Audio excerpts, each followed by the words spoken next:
दोस्तों, आप देख रहे हैं आरसी न्यूज। आइए जान लेते हैं अभी की बड़ी खबर युवा मुख्य समाचार के बारे में। अभी की बड़ी खबर युवा मुख्य समाचार को देखने के पहले अगर आप देश के किसी भी हिस्से में रहते हैं तो आप अपने शहर या गांव का नाम कमेंट बॉक्स में लिखना मत भूलें, जिससे आपके लिए सही और सटीक जानकारी लाई जा सके। जो भी आप न्यूज़पेपर की कटिंग देख रहे हैं या न्यूज़पेपर को समझाने के लिए उपयोग किया गया है, हमारी जानकारी कुछ न्यूज़पेपर से हटके है, इसलिए आप वीडियो को पूरा देखिएगा, स्किप मत करिएगा, बातों को सुनिएगा और समझने का प्रयास करिएगा। अगर आप इस चैनल पे आए हैं तो वीडियो को लाइक करें या डिसलाइक करें, या आप पर डिपेंड है, लेकिन कुछ ना कुछ करके जाएं। वीडियो पसंद आए, अगर आप इसी प्रकार की जानकारी प्रतिदिन चाहते हैं तो चैनल को सब्सक्राइब कर लें, बेल आइकन दबा दें और पर सेलेक्ट कर दें, जिससे हमारे वीडियो का नोटिफिकेशन आपके पास सबसे पहले पहुंच जाए, वीडियो को आप सबसे पहले देख पाएं। तो आइए पहली बड़ी खबर के बारे में जान लेते हैं। पहली बड़ी खबर है कि पीपीएफ समेत छोटी बचत योजनाओं पर कैंची, ब्याज दरों में 1.1% तक की कटौती, केबीपी पर 6.2, सुकन्या समृद्धि पर 6.9% ब्याज, नई दरें आज से लागू। जैसा कि आप अपने स्क्रीन पर पेपर की कटिंग देख रहे हैं और इस पेपर की कटिंग में यह बताने का प्रयास किया गया है जो मध्यम वर्ग परिवार है उसे बहुत बड़ा झटका लगा है। आपको बता दें कि केंद्र सरकार ने बुधवार को मध्यम वर्ग को करारा झटका दिया है। लोक भविष्य निधि और सुकन्या समृद्धि समेत तमाम छोटी बचत योजनाओं की ब्याज दरों में 1.1% तक की कटौती की गई है। नई दरें 1 अप्रैल 2021 से लागू होंगी। अब यहाँ पर योजनाओं के संबंध में जानकारी दी गई है जिसमें कटौती किया गया है। जो ब्याज दर था उसको घटाया गया है। जैसा कि आप देख रहे हैं अपने स्क्रीन पर, पीपीएफ पहले 7.1 था, अब 6.4 हो गया है। सुकन्या पहले 7.6 था, अब 6.9 हो गया। तो इसी प्रकार से पीपीएफ, सुकन्या, केबीपी, एनएससी, बचत खाता, मासिक आय, 1 साल, 2 साल, 3 साल, 5 साल जो आप एफडी करते थे उसमें कटौती की गई है। तो यह बहुत बड़ा झटका है। इधर महंगाई बढ़ रही है, इधर पीपीएफ में, सुकन्या, केबीएस, एनएससी, बचत खाता में कटौती की जा रही है। आखिरकार मध्यम वर्ग परिवार पर इसका क्या असर पड़ेगा आप लोग सोच सकते हैं। साथ साथ मैं आपको बताना चाहता हूं कि गैस के दाम कम कर दिए गए हैं, 10 रुपये सस्ता हुआ है। और 10 रुपये क्यों सस्ता हुआ है? क्योंकि अन्य राज्यों में चुनाव है। जो कड़वा है, जो सत्य है, मैं आपको बता रहा हूं, अन्य राज्यों में चुनाव है जिसके कारण 10 रुपये सस्ता कर दिया गया है। जैसे ही चुनाव खत्म होगा देखिएगा यही गैस महंगा हो जाएगा, मैं गारंटी के साथ कहता हूं। पर कि 45 पार वालों को टीका आज से मेडिकल सर्टिफिकेट अनिवार्य नहीं, पर पहचान पर दिखाना जरूरी। आपको बता दें कि कोरोना की महामारी देश में दिन प्रतिदिन बढ़ती जा रही है। दूसरी लहर पहली लहर से खतरनाक है। दिल्ली की अगर हम बात करें तो एक दिन में 1819 संक्रमित मरीज मिले हैं, 11 की मौत भी हो चुकी है। कोरोना से बचाव के लिए बृहस्पतिवार से 45 वर्ष से ऊपर के लोगों को टीका लगाया जाएगा। इसके लिए मेडिकल सर्टिफिकेट जरूरी नहीं होगा। तीसरे चरण में 40 करोड़ लोगों को 2 सप्ताह में पहली खुराक देने का लक्ष्य है। मैं आपको बता दूं, कोरोना की महामारी दिन प्रतिदिन बढ़ती चली जा रही है। अगर वैक्सीन लग रहा है, वैक्सीन के बावजूद इतनी महामारी बढ़ रही है, तो आखिरकार इसका रीजन क्या है? आप लोग अपनी राय कमेंट बॉक्स में जरूर दें। अगर आपको कोरोना वैक्सीन लगवाना है तो आप भी पंजीकरण करवा सकते हैं।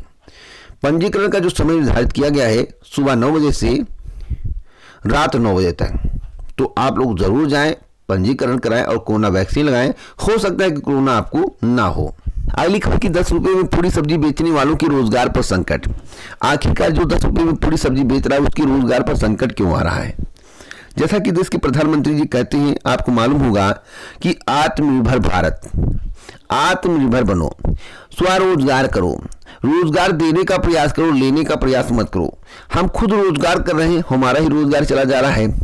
हम आत्मनिर्भर हैं तब भी सुरक्षित नहीं हैं। आखिरकार ऐसा क्यों हो रहा है? आज देश का हर व्यक्ति रोजगार के लिए क्यों परेशान है? उसके रोजगार पर संकट क्यों है?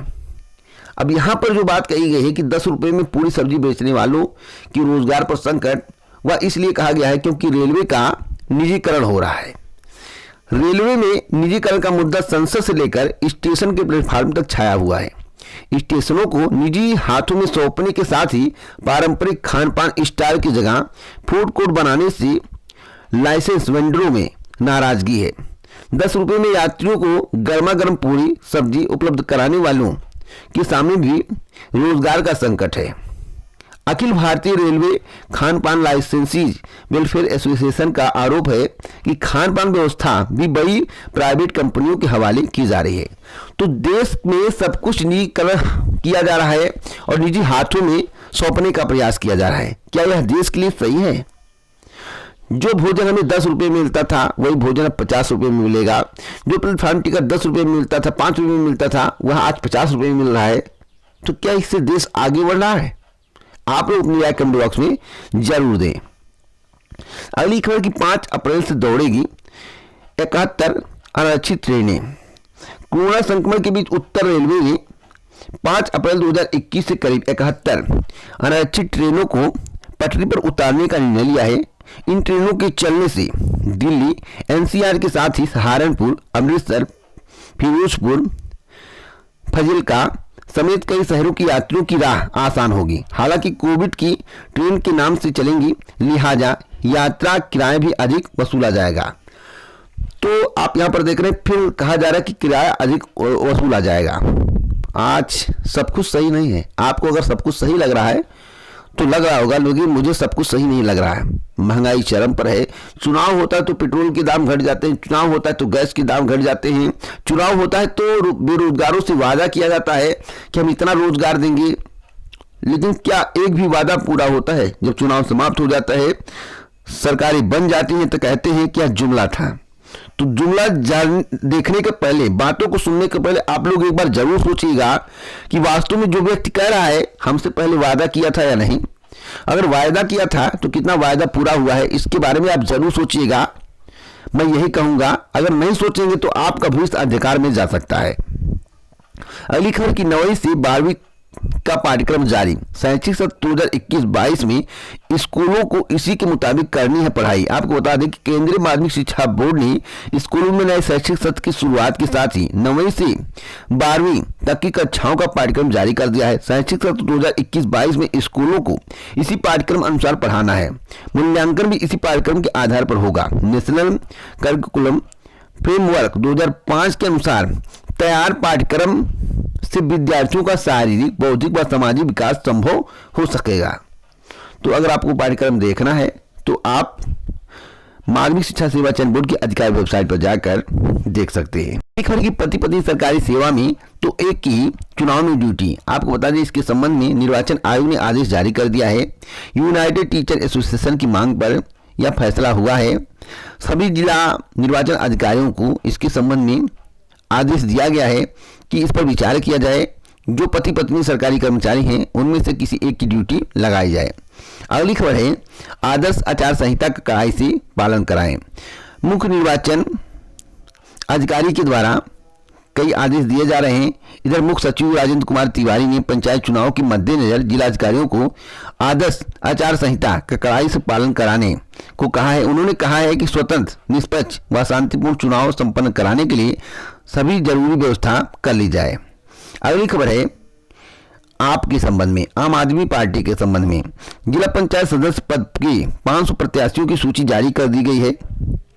दूसरी सूची में शामिल छात्र नेता, पूर्व सैनिक, शिक्षक, वकील और पत्रकार। इनसे कहा गया है अगर आप चुनाव जीत जाते हैं, अगर आप पंचायत चुनाव जीत जाते हैं तो आपको भविष्य में विधायक का टिकट मिलेगा, विधानसभा चुनाव का टिकट मिलेगा। तो जितने भी प्रत्याशी हैं, कुल 500 प्रत्याशी हैं जिसकी सूची जारी की गई है, उन सभी के पास अवसर है। अगर विधायकी लड़ना चाहते हैं, विधानसभा चुनाव का टिकट पाना चाहते हैं, तो आम आदमी पार्टी के द्वारा कहा गया है कि अगर आप जिला पंचायत चुनाव जीतते हैं तो आपको विधानसभा चुनाव का टिकट दिया जाएगा। अगली खबर है, अब ओटीएस के लिए 15 अप्रैल 2021 तक कराया जा सकेगा पंजीकरण। आपको बताया कि शहरी व ग्रामीण घरेलू बिजली उपभोक्ताओं तथा किसानों के लिए बकाये % सरचार्ज माफी की एक मुश्त समाधान योजना 15 अप्रैल 2021 तक बढ़ा दी गई है। बकायेदार उपभोक्ता 15 अप्रैल 2021 तक ओटीएस के तहत पंजीकरण कराकर सरचार्ज माफी का लाभ उठा सकते हैं। अगली खबर है, आज से महंगे हो जाएंगे एलईडी टीवी, फ्रिज, दूध और कार। आपको बता दें, आज आम आदमी को महंगाई का झटका लगने वाला है। वैसे महंगाई का झटका पहले से भी लग रहा है, लेकिन आज बहुत बड़ा झटका लगा है। आपको बताना चाहता हूँ एलईडी टीवी महंगी हो जाएगी, फ्रिज महंगा हो जाएगा, वॉशिंग मशीन महंगा हो जाएगा, तो सब कुछ महंगा होने वाला है। स्मार्टफोन भी महंगा हो जाएगा। बजट में मोबाइल पार्ट्स, चार्जर और एडाप्टर, बैटरी, हेडफोन पर आयात शुल्क 2.5% बढ़ाने की बात कही गई थी। इसे देखते हुए कंपनियां स्मार्टफोन के दाम 500 रुपये तक बढ़ा सकती हैं। तो अब तक की सबसे बड़ी खबर है। दूध के दाम भी बढ़ जाएंगे, कार के दाम बढ़ जाएंगे, हवाई जहाज में सफ़र करना मुश्किल होगा क्योंकि उसके दाम बढ़ जाएंगे, एक्सप्रेस वे पर सफ़र करना मुश्किल होगा, उसके दाम बढ़ जाएंगे। सब कुछ दाम बढ़ाए जा रहे हैं। महंगाई चरम पर है, ये आप मान लीजिए। और जो आम आदमी है उसकी जेब ढीली की जा रही है।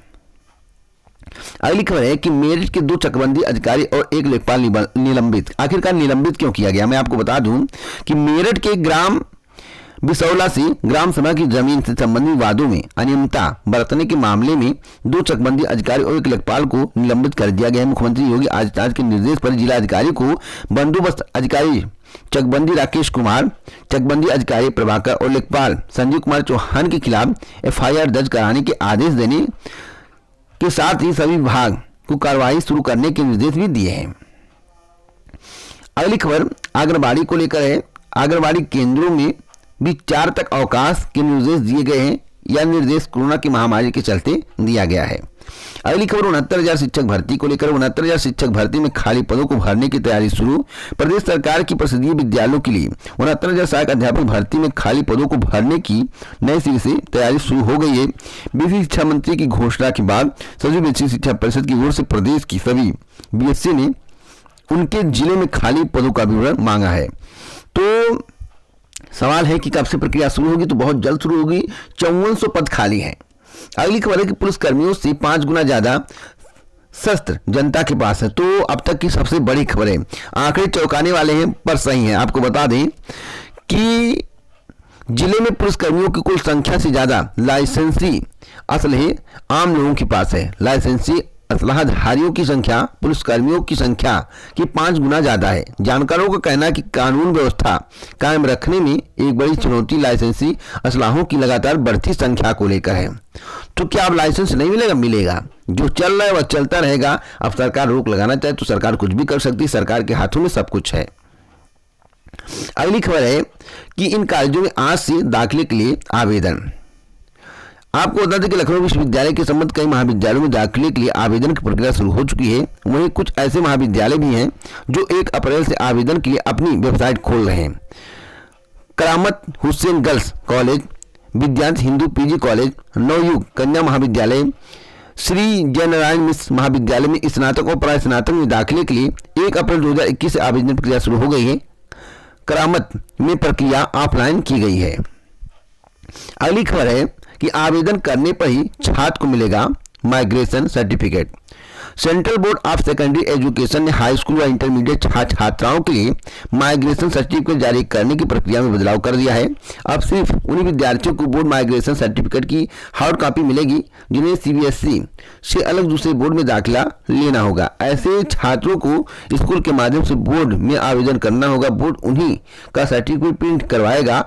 इस संबंध में बोर्ड के परीक्षा नियंत्रक संयम भारद्वाज ने सीबीएसई स्कूलों को सर्कुलर जारी कर दिया है। तो अब तक की सबसे बड़ी खबर है। अगर आपको इसी प्रकार की जानकारी चाहिए तो आप हमसे जुड़िए, चैनल को सब्सक्राइब करिए। वीडियो पसंद आए तो लाइक करिए, अगर पसंद नहीं आया तो डिसलाइक करिए, लेकिन चैनल को सब्सक्राइब करिए, बेल आइकन दबाएं, ऑल पर सेट करिए और वीडियो को शेयर करिए। आगे कोई जानकारी मिलेगी चैनल के माध्यम से दी जाएगी। इसी प्रकार की जानकारी के लिए आप हमारे साथ जुड़े रहें। जय हिंद, जय भारत दोस्तों, नमस्कार।